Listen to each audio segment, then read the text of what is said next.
Something's cooking in Kelsey's kitchen. Come on in, come on in. And if your belly's got that itching, come on in, come on in. The main ingredient is a pinch of loving, and only the best comes out of Kelsey's oven. Come on in, come on in, come on in. Welcome to Kelsey's Kitchen. I'm Kelsey Nixon, and this is where we make fast, fun, and affordable meals. Today we are really living our mission statement because we are making 3 recipes that are extremely fast, fun, and affordable. To top it all off, each one of these recipes only requires 4 ingredients. That's it. So you can come home after a long day of work or school, pull 4 things from the refrigerator, and you've got an excellent meal. So let's get started with my personal favorite, which is lemon baked salmon. This is a great recipe and it's extremely healthy on top of being extremely easy. So what we're going to start with is a salmon fillet. Now you can just buy something very similar to this in any grocery store in the seafood section. They sell them. This one cost me $2.30. That's it. And if you're hungry, this is great for one person, or if you're serving salmon with some other things, this would feed 2 people even. So this is about 6 ounces, and what I'm going to do first is season this. Ooh, a little bit of salt, a little bit more salt, there we go. And then I'm going to add some fresh ground pepper. Never want to skimp on the salt and pepper, that's for sure. Now, this is the secret ingredient right here, this Greek seasoning. It's absolutely wonderful. I love it with my salmon. I love it paired with the flavor of lemon, and it's my favorite thing to put on my salmon fillets. So season this up nicely. Be quite generous. Next, we're going to take a lemon. 1 lemon, and we're just going to squeeze the juice right onto the salmon fillet. If you get a few seeds that pop out of there, just go ahead and remove them. You'll notice that I'm cooking the salmon on foil, and what I'm going to do with this is I'm going to make a foil packet, and that's going to lock in the moisture and the flavor and make your salmon nice and flaky and just so flavorful and intense. There we go. Okay. Next, I'm going to add a little bit of onion. I'm using a Spanish onion. Other onions would work as well, but this is the one I'm choosing today. Spanish onions can be yellow or white. They're usually yellow. And just going to do some slices. I'm not going to dice it, just a few slices. But like I said, I really like the pairing of the lemons and the onions and that Greek seasoning. I'm telling you, is out of this world. You've got to get some. So we're just going to simply pull these apart and layer them on top of this nice salmon fillet. You know, this is only about 4 ingredients to make, and really you can throw this together in under 5 minutes. So now we have a generous amount of onions on there. I'm going to top it off with 3 lemon slices, just to intensify that lemon flavor even more. And that is it. Can you believe it? What we're going to do next is we're going to seal this up pretty tight. I'm going to fold this side over, followed by this side. Then I'm going to twist my ends so that none of that great lemon juice falls out, and tuck it under. Now, if you don't like salmon but you like other types of fish, such as a tilapia or a halibut, same recipe works. And that's it. I have this nice foil packet, an amazing salmon dish. I'm going to stick it in the oven at 325 degrees just for about 25 minutes, or until your fish is nice and pink and flaky. And this served with a little cocktail sauce is out of this world. Stick this in here. And I actually have one that's done right over here. I've been hiding it back here. And I'm going to taste it. So once it comes out of the oven, you'll want to let it cool off for just a bit. And then when you open it up, it's going to look like this. And those onions have softened up just a bit. And the salmon is nicely seasoned. It smells wonderful. And like I said, I'm a saucy girl, so I always like to have a little bit of sauce with things. And cocktail sauce is my choice. But if you don't like sauce that much, I'm telling you, there's so much flavor packed in this that you really don't need it. So, okay, let's see here. Take a little bite. Make sure I get an onion. Let's see, here we go. Absolutely wonderful. I'm telling you, that Greek seasoning, so good with the lemon. This is a recipe you definitely need to make sure you try. Now, when we come back, we are going to be making a honey glazed pork tenderloin. Only 4 ingredients, and I'm telling you, this is a man's dish. This is a good, nice meat that's so easy to throw together. See you in a few minutes.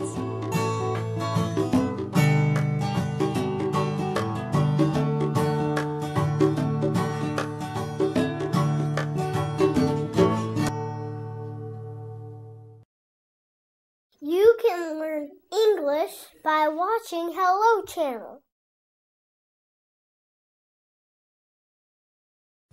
Welcome back to Kelsey's Kitchen. We're on to our second segment of this episode, and I'm thrilled about it. This is honey glazed pork tenderloin. And if you've ever had that honey baked ham during Thanksgiving with the nice sweet crust on the outside of the ham, this is what it kind of reminds me of. But this is much more healthy. I'm telling you, pork tenderloin is the best kept meat secret in town. It's extremely inexpensive. This piece of meat right here cost me about $3. It's very healthy for you. Only 120 calories for 4 ounces, which, I mean, you can't beat that. And it's a very tender piece of meat as well. So that's what we're using today. Whenever I make it, people rave about it. What we're going to start out doing is making a marinade for this. Now, I'm going to add 1/4 of a cup of brown sugar and a 1/2 cup of honey. Now, brown sugar is basically just white sugar with molasses added. So this really has that nice, rich honey molasses flavor, and it's going to form that beautiful crust on the outside of our meat. And last but not least, I'm adding 2 teaspoons of mustard. This is just prepared mustard. If you'd like to use Dijon mustard or honey mustard, that's fine. Just whatever you'd like. Okay, next I'm going to just blend this all together. Now, marinades, lots of college kids or single people will shy away from them because they do take time. The best advice I have for doing a marinade is before you head off to work or school in the morning, throw it together, stick it in your fridge, and then when you come back, all you have to do is pop something in the oven. And what marinades do is they make your meat extremely tender, and it intensifies the flavor. Throughout the day, the marinade's going to just soak up into the meat and taste so much better. I'm telling you, it's worth it. I've actually made this recipe where I put the tenderloin in the marinade and had it marinate all day and came home and made it. And I've also just put the marinade on top of the meat and cooked it right away. And both are good, but I'm telling you, if you take the time to marinate, it's a whole lot better. So as you can see, once we blend this all together, we have this nice caramel color. And let's move on to our meat. Like I said, pork tenderloin. When buying a pork tenderloin, you'll want to make sure that there's a little bit of marbleization going on, so you have a little bit of white color. You never want this part to be yellow. That means it's not that fresh. So let's salt and pepper it because we're never going to skip that process, right? Kosher salt as always. Fresh ground pepper. And all I'm going to do is I'm going to put this in the marinade. Now I'm taking a pastry brush. This is so easy to get in all those crevices of the meat and really let the flavor start absorbing in there. Whenever I make this, people always tell me, I can't believe how tender the meat is. I can't believe how tender it is. It's got a really nice light flavor. If you're dieting or trying to eat a little bit more healthy, this is a great option. And you know, it's something different than cooking chicken every night. So it's a good thing. Okay, once I've kind of got this all covered with this marinade, I'm going to cover it with some plastic wrap and stick it in the fridge for a couple of hours. Now, like I said, if you're in a big hurry and you've got to have this in an hour or so, you would just take this right now, stick it on your rack, stick it in your oven, and you're good to go.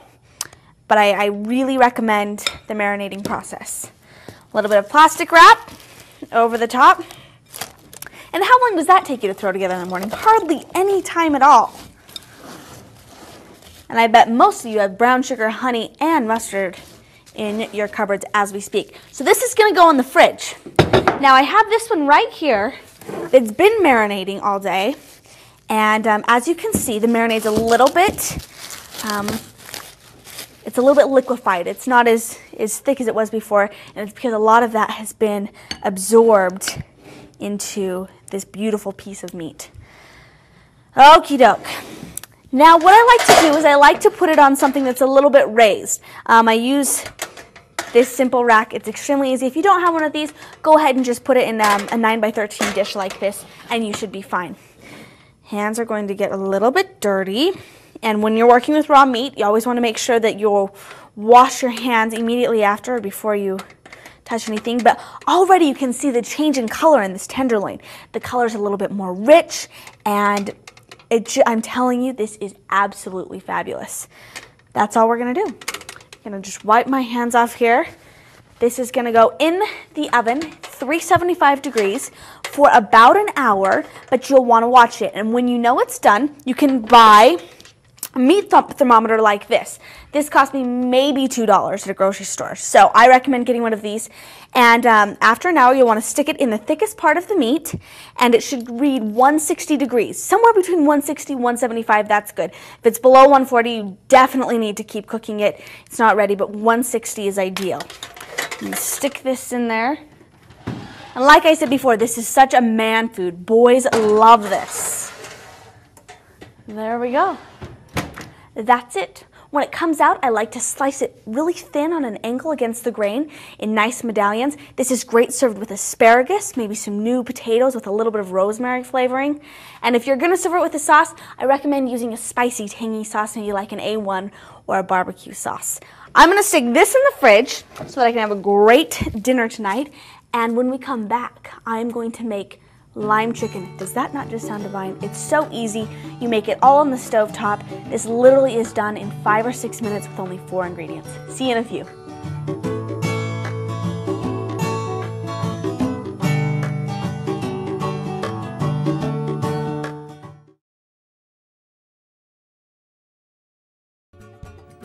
Thanks for watching Hello Channel. Learn the language of the internet, travel, commerce, and diplomacy.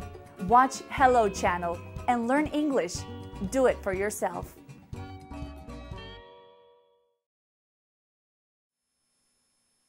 Welcome back for our final segment. Now today we are really cooking fast, fun, and affordable. 3 dishes, only 4 ingredients. This is the last one, and it's lime chicken. I'm telling you, this is such a hit in my apartment. It's got a nice light flavor. You can cook it any night of the week, and you always have the ingredients on hand. It's great. So let's get started. I'm going to start heating my pan just a bit. I'm going to use just a little bit of oil because I'm not using a nonstick skillet. Now, if you don't own a skillet yet and you're a college student, I would suggest getting a nonstick because you don't need oil or anything like that. Now this, because it's stainless steel, we've got to make sure that we add a little bit of oil so that our meat doesn't stick to the skillet. Okay, that's going to start heating up just a bit. And while that's going on, I'm going to get the limes, because how can you have lime chicken without limes, right? 3 limes. Now, when using limes, actually I've got one right there. When using limes, to get the most juice out of them, you want to roll them like so.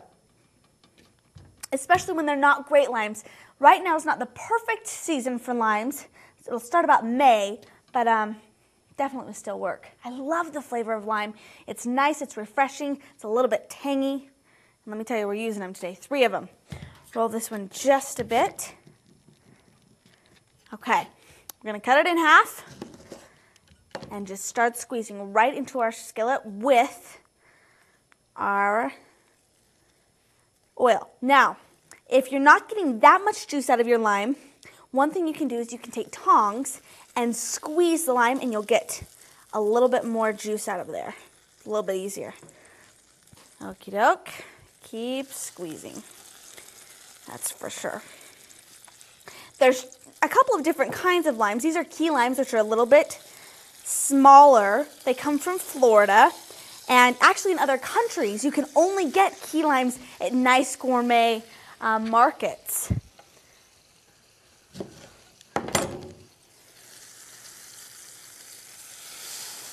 This dish smells great too. Now the one downfall to this dish is that there's not a lot of color to it. So I like to serve it with some Spanish rice, which adds that nice orangey red color. Also it pairs really nicely with the flavor of the limes. Okay, and one more lime. Before we cut this, one thing I'm going to do is I'm going to take this. It's called a microplane. It's a great tool, and if you don't have one, a cheese grater will work just as well. But I'm going to save a little bit of the outside of this lime called the pith. Or excuse me, not the pith. The pith is actually what's underneath. It's the white part, and you don't want that. You just want the outer covering that's green. This is a really, really intense flavor of the lemon, and I like to sprinkle it over the top of my dish when it's done. Well, I didn't get most of that in there, but there we go. You only need a little bit because the flavor is so intense. I love using this. Lemons work the same way. Lots of times you'll come across recipes that call for lemon zest, actually. And that's all you got to do. Pretty easy. There we go. I'm going to turn this down just a bit. Lots of lime juice in this recipe. Lots of lime juice in this recipe. Okay. Last of our limes. Next, we're moving on to the garlic. Now, we cook with a lot of garlic on this show because one little clove of garlic, lots and lots of flavor. Really inexpensive ingredient, and I'm a major fan. Just make sure you pound on it, whoops, and you'll want to throw that outer covering away and just chop really, really finely your garlic. I'm going to use 2 cloves today.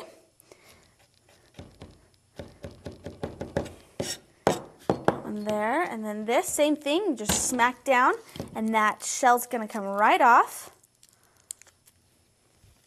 On the way. Want to take off the ends. That's that bitter part that we don't want. Throw that away. Now, one thing, when I cook with garlic, I can't stand the way it makes my hand smell afterwards. Same thing with onions. Sometimes I get that real intense flavor on my hands, and I can't get it off for days. I know the secret, people. I know the trick. What you need to do is you need to just run your hands under cold water, rubbing it against stainless steel. I never thought it'd work until I actually did it. It works like a charm. Can't believe it's that easy. Make sure we really get this fine here.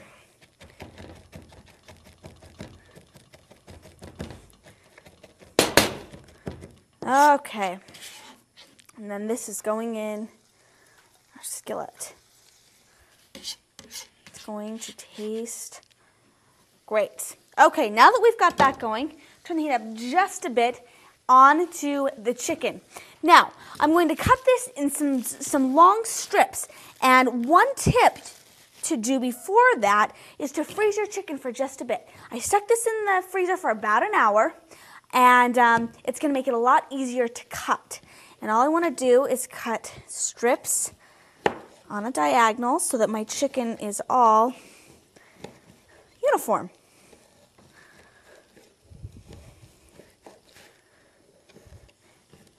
This recipe calls for about 2 large chicken breasts, 6 to 7 ounces, with the amount of limes that we're using, or, you know, depending on if you're cooking for 1 person, 2 people, 3 people, it will vary. If you're just using 4 or 5 ounce chicken breasts, you'll want to use as many as 4. And these look a little large to me, so I'm just going to slice these in half. But the fact that that chicken's frozen just a bit really helps the process. Okay. And you know what? I think I'm just going to cook the one today, because that's a lot of meat there. Just work on this. Okay. Okie doke. And this is going to go in our skillet.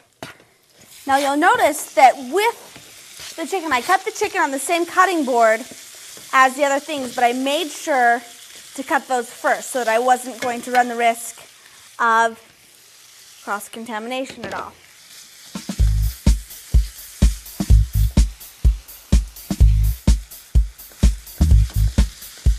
Isn't it pretty color?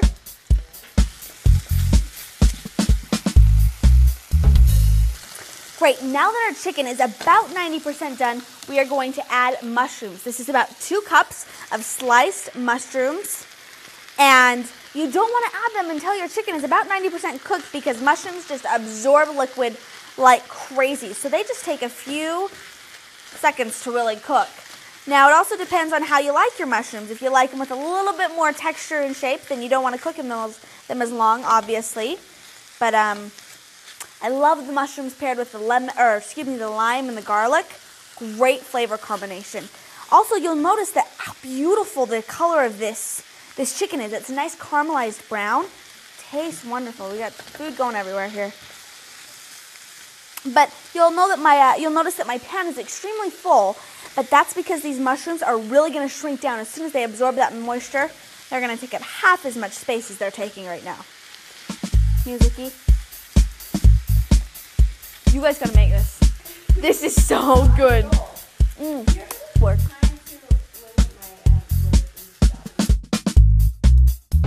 As you can see, these are just about done cooking. The mushrooms have absorbed that nice lime juice with the garlic-infused flavor. It smells incredible. I wish this was smell-o-vision so you could smell this, because I'm telling you, it smells great. I love the caramelized look on the chicken and the mushrooms.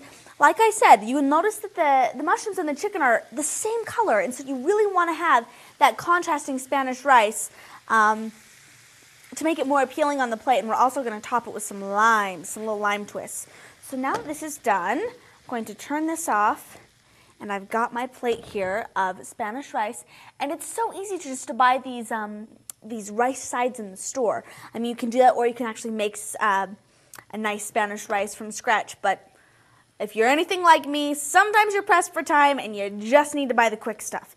So I'm going to just top this with a few of these chicken pieces and of course these mushrooms. And if you don't like mushrooms, because I know some people aren't a huge fan, go ahead and eliminate the mushrooms. You could even add something else like maybe green peppers or something like that. But I love the mushrooms.